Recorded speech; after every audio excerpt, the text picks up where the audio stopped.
अस्सलाम वालेकुम लिसनर्स, मैं हूं आपकी होस्ट नीलम और नीलम आपको अपने चैनल में वेलकम करती है। शुरू करते हैं आज की वीडियो। अल्लाह का नाम लेकर जो इंतहाई आली रुतबा और बहुत जलीलुल कदर है। कल हमने आपको काला जादू एपिसोड 15 सुनाई थी। आज एपिसोड 16 है, जिसमें रफ़ीक पानी में डूब गया। उसने दरिया में छलांग लगा दी और ख़ुदकुशी करने की कोशिश की, लेकिन उसकी ये भी कोशिश नाकाम रही। जब रफ़ीक ने अपने जिस्म को पानी में महसूस किया तो दूर दूर तक खामोशी थी। पानी में अजीब सा सन्नाटा था, लेकिन किस्मत को कुछ और ही मंजूर था। रफ़ीक की किस्मत में अभी मौत नहीं लिखी थी। रफ़ीक की आंख खुली तो वो किसी कमरे के अंदर था। उसके इर्द गिर्द कुछ लोग थे और वो लोग अजीब सी ज़ुबान में बात कर रहे थे। वो ज़ुबान मुसलमान मज़हब की ना थी, हिंदू मज़हब लगता था। एक बाबा बार बार कहते थे, अरे उठो उठो बेटा उठो, तुम्हारी तबीयत अब ठीक है, 2 दिन से बेहोश हो, यहाँ पानी में तैरते तैरते आ गए थे, हमने तुम्हें बचा लिया। मैंने कहा किस्मत ने, मेरी किस्मत में भी मौत भी नहीं लिखी। मैं ज़िंदगी से तंग आ चुका था, जहाँ कोई अपना ना था। अब उनसे मिलने का नामो निशान अपने दिल से ख़त्म कर दिया था। अब मेरी आँख खुली तो मेरी आँख क्या देखती है कि मेरे सामने एक बूढ़ा शख्स, मोहम्मद सा शख्स, और एक जवान लड़का और एक जवान लड़की जो बेहद हसीन थी। उसकी काली सी आंखें मुझे बहुत अच्छी लग रही थी, ऐसे मानो कि वो मेरे इर्द गिर्द थी, हर टाइम मेरी खिदमत कर रही थी। उसका नाम जानकी था। एक उसका भाई था जिसका नाम रघु था, एक उसका बाप था। अब मैं बहुत परेशान था कि ये सब कुछ क्या है, ये सब लोग मुझसे इतना प्यार क्यों कर रहे हैं। लेकिन कुछ ही दिनों में ज़िंदगी मामूल पर आ गई। अब मैं भी उनके साथ धोबी घाट पे जाकर कपड़े धुलाने लगा। जब मैंने दरिया में छलांग लगाई थी तो मैं किसी बस्ती के किनारे आ गया था। दरिया मुझे बहाता बहाता धोबियों की बस्ती तक ले आया था और उन्होंने मुझे बचा लिया। अब मेरा भी यही पेशा बन गया था कि मैं उनके साथ कपड़े धुलाता था और मालकों तक पहुंचा देता था। मेरा इस काम में बहुत दिल लग गया था। जानकी मुझसे बहुत प्यार करती थी। ये पहली लड़की थी जिसने मुझसे अपने इश्क का इजहार किया, और ये पहली लड़की थी जो मेरे दिल को भी भा गई थी। उसकी काली सी आंखें मुझे बहुत अच्छी लगती थी, जिनमें हर टाइम काजल रहता था। जानकी मुझसे बहुत प्यार करती थी। एक दिन जानकी भागी भागी मेरे पास आई और कहने लगी, रघु भैया मेरी शादी करने लगे हैं, लेकिन मैं तो तुमसे शादी करना चाहती हूँ। अब मेरा दिल भी बहुत परेशान हुआ कि जानकी किसी और की ना हो। ये एक वाहिद रिश्ता बचा था जिससे मुझे मोहब्बत मिल रही थी। मामू रियाज, शमसा, अम्मी, अब्बू, मसूद, ये सब तो खो गए थे मुझसे। ये सब बहुत पीछे रह गए थे। अब मैंने कहा कि जानकी अभी तुम अपने घर जाओ, सुबह उठकर सोचेंगे कि क्या क्या करना है। सारी रात अजाब में गुजारी, कभी यूं साइड लूँ और कभी इस तरफ साइड लूँ, लेकिन रात गुजर ही नहीं रही थी। सुबह के 5 बजे रब के आगे सजदे में झुका और उठकर जानकी के झोंपड़ की तरफ जाने लगा। अब मैं क्या देखता हूँ कि जानकी का भाई रघु और उसका बाप नथु, ये दोनों बाहर कपड़े लेकर दरिया के किनारे धोने जा रहे हैं। इतने में रघु मेरी तरफ आया। मैंने रघु से कहा, रघु मैं तुम्हारी बहन जानकी से शादी करना चाहता हूँ। जिस पे रघु ने कहा, हाँ मैं जानता हूँ कि तुम मेरी बहन से मोहब्बत करते हो और मेरी बहन भी तुमसे मोहब्बत करती है, और मैंने ये बात अपने ख़ानदान में भी बता दी है कि मैं जानकी की शादी तुमसे करना चाहता हूँ। अब मैं सजदे में गिर गया और कहने लगा, या अल्लाह तेरा कितना बड़ा एहसान है मेरे पे। इतने में जानकी के भाई ने मुझे कहा, क्या तुम मुसलमान हो? तो एकदम मेरे लहजे से मेरे गले से आवाज़ निकली, हाँ मैं मुसलमान हूँ, अल्लाह का लाख लाख शुक्र है। अब फिर रघु ने मुझे कहा करख्त लहजे में, क्या तुम मुसलमान हो? तो मैंने कहा, हाँ मैं मुसलमान हूँ।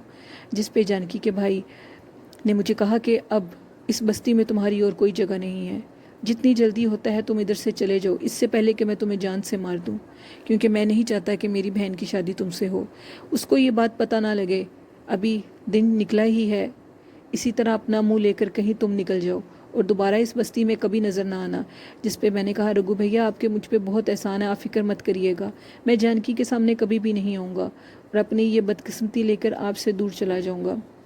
अब मैं अपने आप को लेकर सुबह 6 बजे कहीं और निकल पड़ा। चलते चलते एक और बस्ती के किनारे आया और सोचने लगा कि जानकी से बहुत मोहब्बत करने लगा था, उसका मेरे अलावा क्या बनेगा। लेकिन मैं रघु के एहसानात भूल नहीं सकता था। मैं रघु भाई को धोखा नहीं देना चाहता था, उन्होंने मेरा बहुत साथ दिया था। अब मैं चलता चलता चलता चलता दोपहर हो गई और एक दरख्त के साए में बैठ गया। भूखा प्यासा था, कुछ भी खाने को पास ना था। इतनी बुरी हालत थी कि सोच भी नहीं सकता था कि इस बस्ती में दूर दूर तक तो लोगों का नामो निशान नहीं था। हाँ, खंडर ज़रूर थे। अब मैं वहाँ से उठा और मुझे चलते चलते शाम हो गई। मैं क्या देखता हूँ कि दूर एक बुसीदा नीले रंग की इमारत है। वो इमारत दूर से मस्जिद लग रही थी। सीढ़ियाँ भी बहुत खस्ता हाल थीं, जिस तरह मेरे जिस्म का हाल बुरा था। जगह जगह टूटी हुई सीढ़ियाँ, जैसे मेरा दिल टूटा हुआ था। अब मैं इन सीढ़ियों पे जाकर लेट गया। अभी मैं लेटा ही था तो मैं क्या देखता हूँ कि मस्जिद का सहन बहुत ज़्यादा पत्तों से भरा हुआ है। एक दरख्त की छाँव थी उस मस्जिद के ऊपर, जिसके पत्ते नीचे गिरे हुए थे। लगता था कि काफ़ी दिनों से मस्जिद की सफाई नहीं हुई और इस तरफ कोई भी नहीं आया। मैंने अपनी कमीज़ को उतार कर मस्जिद को साफ़ किया, सारे पत्तों को उठाया और अपनी कमीज़ में इकट्ठा करके मस्जिद के पीछे एक अहाता बना था, उसमें जाकर फेंक दिए। जब मैं फेंकने लगा तो क्या देखता हूँ कि उधर और भी बहुत से पत्ते गिरे हुए हैं। लगता था कि जो भी सफाई करता है वो पत्ते यहीं इकट्ठे करता है। अब मैं सफाई करके भूखा प्यासा मस्जिद की सीढ़ियों पर लेट गया। मेरी आंख लग गई, मुझे पता ना लगा कि अचानक से मेरे पाँव को किसी ने हिलाया। मध्यम सी आंखें खुली तो क्या देखता हूँ, सामने 3-4 बारिश दाढ़ी के लोग हैं और उनके सामने कुछ जवान लड़के भी हैं। उन सब ने कहा, ये सोने की जगह नहीं है, उठो, हमारा रास्ता मत रोको। मैं उठ के बैठ गया। अब वो लोग मेरे इर्द गिर्द इकट्ठे थे और मुझे देखकर सीढ़ियों से मस्जिद की तरफ ऊपर जाने लगे। ये काफ़ी ज़्यादा लोग थे, जोक दर जोक आ रहे थे। मैं बहुत हैरान था कि इस वीराने में ये लोग कहाँ से आ गए हैं। ये इतनी वीरान जगह है, यहाँ तो इंसान का नामो निशान नहीं है। ये सफ़ेद दाढ़ियों में कुछ लोग हैं और बाकी जवान हैं। इकट्ठे करते करते 100 की तादाद में लोग इकट्ठे हो गए। अब मैं क्या देखता हूँ कि दूर से एक मेंबर लाया जा रहा है जो पहले मस्जिद में मौजूद ना था। उस मेंबर को मस्जिद के अंदर रखा गया और एक मौलवी साहब आए। अब मैं भी उस मजमे में जाकर बैठ गया तो अचानक मौलवी साहब ने कहा कि यहाँ एक ऐसा वजूद की खुशबू आ रही है जो पहले ना थी। सॉरी, खुशबू नहीं, एक ऐसे जिस्म की बदबू आ रही है जो पहले कभी नहीं आई। तो उन्होंने कहा, ये कौन है? अब कोई भी ना बोला, मैं भी खामोश रहा। उसके बाद उन्होंने कहा, वो कौन है जिसने आज मस्जिद की सफाई की है? हम तो बहुत देर से पहुँचे हैं। तो सारों ने मेरी तरफ इशारा करके कहा, ये है हमसे पहले जिसने मस्जिद को साफ़ किया है। अब मौलवी साहब ने कहा, इसको इधर लाया जाए। अब उन सारों ने मेरा रास्ता छोड़ दिया और मैं चलता चलता मेंबर पे बैठे मौलवी साहब के पास चला गया। मौलवी साहब ने कहा, हाँ बताओ जवान, तुम कौन हो? तो मैंने कहा, मैं मुसलमान हूँ। उन्होंने कहा, नहीं, तुम झूठ बोल रहे हो, तुम्हारे जिस्म से बदबू आ रही है, तुम मुसलमान नहीं हो सकते। तुम्हारे जिस्म की बदबू ने मुझे सता दिया है, ये मेरी इबादत में खलल डाल रही है, लेकिन मैं तुम्हें इसकी सज़ा नहीं देना चाहूँगा। तुमने मुसलमानों की मस्जिद को ख़राब किया है, तुम काफिर हो, ये बदबू काफिर के जिस्म से आती है। मैं दिल ही दिल में समझ गया था कि ये वही भूरिया चरण ने जो मेरे जिस्म में 70 लोगों के कत्ल का खून डाला था, ये उसी की बदबू है। मैंने कहा, नहीं, मैं मुसीबत का मारा हूँ, मेरी मदद कीजिए, मेरे साथ ऐसा सलूक मत करें। मैं हर जगह से ठुकराया हुआ हूँ, सब ने मुझे ठुकरा दिया है, मुझे यहाँ से मत निकालें, मेरी मदद करें। जिस पे मौलवी साहब ने कहा, नहीं, मैं तुम्हारी कोई मदद नहीं कर सकता। तुम ये शुक्र अदा करो कि मैंने तुम्हें इसकी सज़ा नहीं दी कि तुमने हमारी मस्जिद को नापाक कर दिया है। लेकिन मैं तुम्हारे लिए इतना कर सकता हूँ कि इस मस्जिद से जब बाहर निकलोगे तो दूर चलते जाना, चलते जाओगे तो तुम्हें सामने कुछ बागात नज़र आएंगे, उनमें फ्रूट लगा है, पास ही एक नहर है, वहाँ से पानी भी पी लेना। अब अगर तुम 1 सेकंड भी इधर रुकोगे तो हमारी इबादत में खलल पड़ेगा। चले जाओ यहाँ से, तुम्हारी जिस्म की बदबू मुझे यहाँ कोई बात सुनाने नहीं देगी। सब लोगों ने अपने नाक पे हाथ रखा था, लेकिन वो बदबू मेरे तक नहीं आ रही थी। अब मैं रोता, सारी दुनिया से ठुकराया हुआ उस मस्जिद की तरफ चला गया और रब से मौत मांग रहा था, लेकिन मौत भी नहीं आ रही थी। चलते चलते दूर कुछ बागात थे, मैंने फ्रूट खाया और पानी पिया। अब वहाँ से चलता चलता रात के किस पहर में था कुछ पता नहीं था। अब मैं एक बस्ती के किनारे पहुँचा जहाँ कुछ लोग आबाद थे। ऐसे घर के आगे खड़ा था, ये सारी बस्ती हिंदुओं की थी। ऐसे घर के आगे खड़ा था जिसमें ऊपर से मुझे भजन की आवाज़ें आ रही थीं। एक शख्स भजन पढ़ रहा था।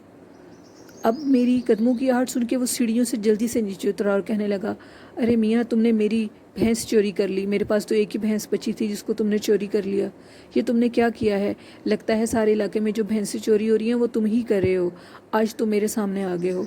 मैं हंस पड़ा اور میں کہنے لگا میں نے تو آپ کی بھینس کو دیکھا بھی نہیں ہے تو چوری کیسے کروں گا؟ میں تو آپ کی بھجن کی آواز سن کر ادھر رک گیا تو وہ کہنے لگا ضرور تمہیں میری بھجن کی آواز بہت اچھی لگی ہوگی۔ کیسی لگی میری بھجن کی آواز؟ آؤ میں تمہیں اوپر بھجن سناتا ہوں۔ اتنے میں وہ مجھے اوپر لے گئے۔ وہ کوئی پنڈت تھے، ان کا نام کاشی رام تھا۔ وہ مجھے کہنے لگے بتاؤ میرا بھجن کیسا ہے؟ اب میں ان کو کیسے بتاتا کہ میں مسلمان ہوں، میں بھجن سے واقف نہیں ہوں۔ میں نے سر ہلا دیا۔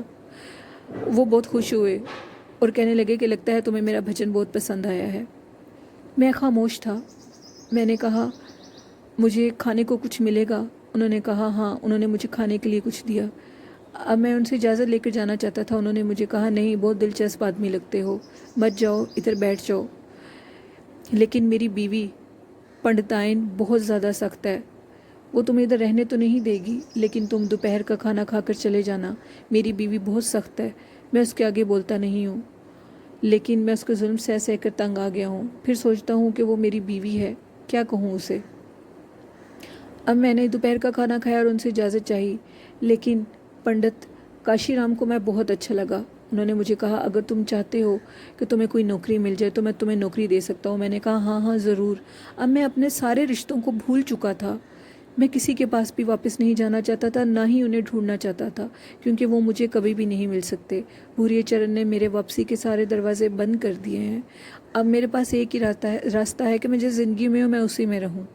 میں نے کہا کاشی رام آپ مجھے جو بھی نوکری دیں گے، غلام حاضر ہے۔ جس پہ انہوں نے کہا میری بیوی تو بہت ظالم ہے، وہ گھر کے سارے کام خود ہی کرتی ہے، باہر سے راشن لانا یہ سب وہ مجھے بھی نہیں کرنے دیتی، لیکن جب میں بتاؤں گا کہ میں نے ایک ایسا نوکر رکھا ہے جو تنخواہ نہیں لے گا تو وہ بہت خوش ہوگی۔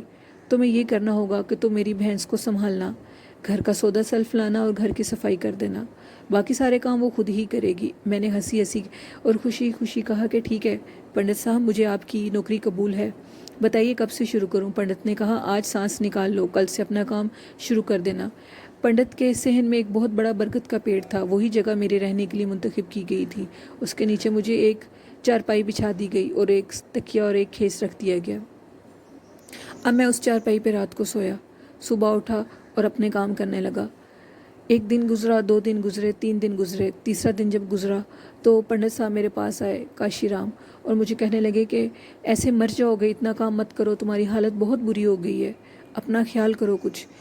اب بیگم صاحب کی جھڑکیں بھی بہت سنتا تھا۔ پنڈتائن مجھے بہت جھڑکیں سناتی تھی، لیکن میں کہتا تھا میری قسمت میں یہی لکھا ہے، شاید اللہ مجھے معاف کر دے۔ میں ان کی جھڑکیں سنتا رہتا تھا اور کچھ بولتا نہیں تھا۔ اب یہ اس سب کی مجھے عادت ہو گئی تھی، جس پہ پنڈت صاحب نے مجھے کہا آج میں ضرور تمہارا کچھ کروں گا، میں تمہیں اس حال میں برداشت نہیں کر سکتا، لیکن میں آج ضرور کچھ کروں گا۔ وہ چھٹی کا دن تھا اور ایسے لگتا تھا ہندوؤں کا کوئی تہوار ہے۔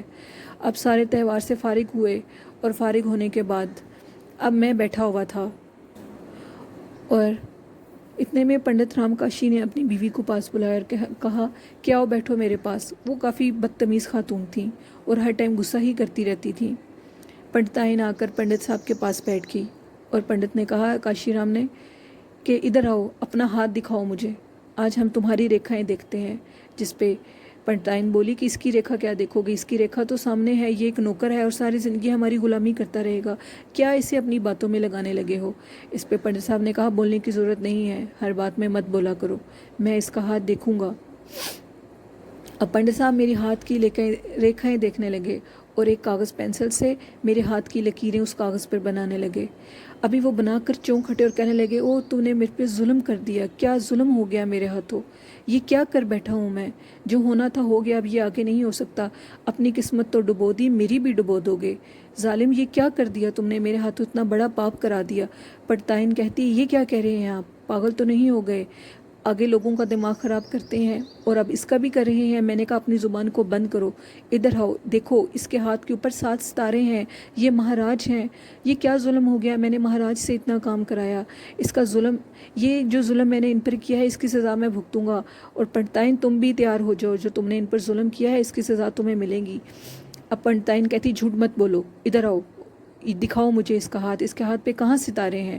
اب پنڈتائن بھی میرے ہاتھ کے ستارے دیکھنے لگی اور خاموشی سے سائڈ پر ہو گئی، اور میں ان ستاروں سے واقف نہ تھا جس پہ پنڈت نے کہا جو بھی تم نے اس کے ساتھ کیا ہے اب اس کی تم سزا بھگتو گی، اس کی سزا تمہارے لیے بہت بری ہوگی۔ میں نے کہا یہ آپ کیا کہہ رہے ہیں، میں کوئی مہاراج نہیں ہوں۔ اس نے کہا آپ مہاراج ہیں، مہاراج آپ دیو مہاراج ہیں، ہمیں معاف کر دیجئے، آپ تو وقت کے مہاراج ہیں، اور میں نے آپ سے اتنا کام کرایا، آپ کے ہاتھ میں 7 ستارے ہیں اور ان کی روشنی کہاں کہاں تک پھیلیں گی آپ نہیں جانتے، مہاراج مجھے معاف کر دیجئے، مہاراج میں آپ سے معافی چاہتا ہوں۔ اور وہ میرے پیروں میں گر گئے۔ میں نے کہا کاشی رام پلیز مجھے شرمندہ مت کریں، میں تو ایک عام سا گناہ گار انسان ہوں، یہ مہاراج، یہ دیو مہاراج میں نہیں جانتا یہ کون ہے۔ اب پنڈتائن خاموشی سے اٹھ کر چلی گئی۔ رات ہوئی، میں اپنی چارپائی پہ برگد کے پیڑ کے نیچے لیٹا تھا اور مجھ سے کچھ فاصلے پہ دور پنڈت اور پنڈتائن کی چارپائی ڈالی ہوئی تھی، ان کے بچے نہ تھے، وہ دونوں اکیلے ہی رہتے تھے۔ اچانک میں کیا دیکھتا ہوں کہ 7 خوبصورت دوشیزائیں میرے سامنے آئی ہیں، ان کے ہاتھ میں کچھ بجانے کی چیزیں ہیں، وہ 7 میرے ارد گرد اکٹھی ہو گئی ہیں اور کچھ گانا بجانے لگی ہیں۔ پنڈت اور پنڈتائن یہ سب کچھ دیکھ رہے ہیں اور ان کا منہ کھلے کا کھلا رہ گیا، وہ بول نہیں پا رہے تھے اور خوف سے کانپ رہے تھے۔ اب وہ 7 دوشیزائیں جیسی گانا بجانا کافی دیر تک ہوتا رہا، اس کے بعد ان کے ہاتھ میں 7 ستارے تھے، وہ 7 ستارے انہوں نے میرے آگے حاضر کیے۔ اب اس کے بعد ان کے ہاتھ میں 7 چراغ تھے، ایک ایک کر کے سب میرے قدموں میں 7 چراغ رکھ رہی تھیں۔ پنڈت اور پنڈتائن سب کچھ دیکھ رہی تھی، سب کے منہ کھلے کے کھلے تھے۔ وہ دوشیزائیں بہت خوبصورت تھیں، ایک سے بڑھ کر ایک تھی، وہ میرے ارد گرد رقص کر رہی تھیں۔ یہ سلسلہ کافی دیر تک رہا۔ اب جو اگلا منظر تھا وہ دیکھنے کے لائق تھا۔ اب وہ ساری ایک ایک کر کے ہوا میں اڑنے لگیں، اڑتے اڑتے ستاروں کے ساتھ جا ملیں۔ یہ منظر تھا تو بہت خوبصورت لیکن خوفناک بھی بہت تھا۔ پنڈت کانپ رہا تھا۔ میں پنڈت کے پاس گیا اور میں نے کہا پنڈت صاحب آپ نے دیکھا ہے یہ سب کچھ کیا ہو رہا ہے؟ پنڈت کے حلق سے آواز نہیں نکل رہی تھی۔ پنڈت نے کہا میں نے تو تمہیں پہلے ہی کہا تھا تم دیو مہاراج ہو، مہاراج ہمیں معاف کر دیجئے، میری قسمت جاگ بنی، میرے گناہ معاف ہو گئے، آپ میرے گھر میں آ گئے ہیں۔ پنڈت نے مجھے بار بار یہی کہا کہ آپ مہاراج ہیں۔ پنڈتائن میرے قدموں میں گر گئی۔ اب یہ سب کچھ کیا ہو رہا تھا میں نہیں جانتا تھا۔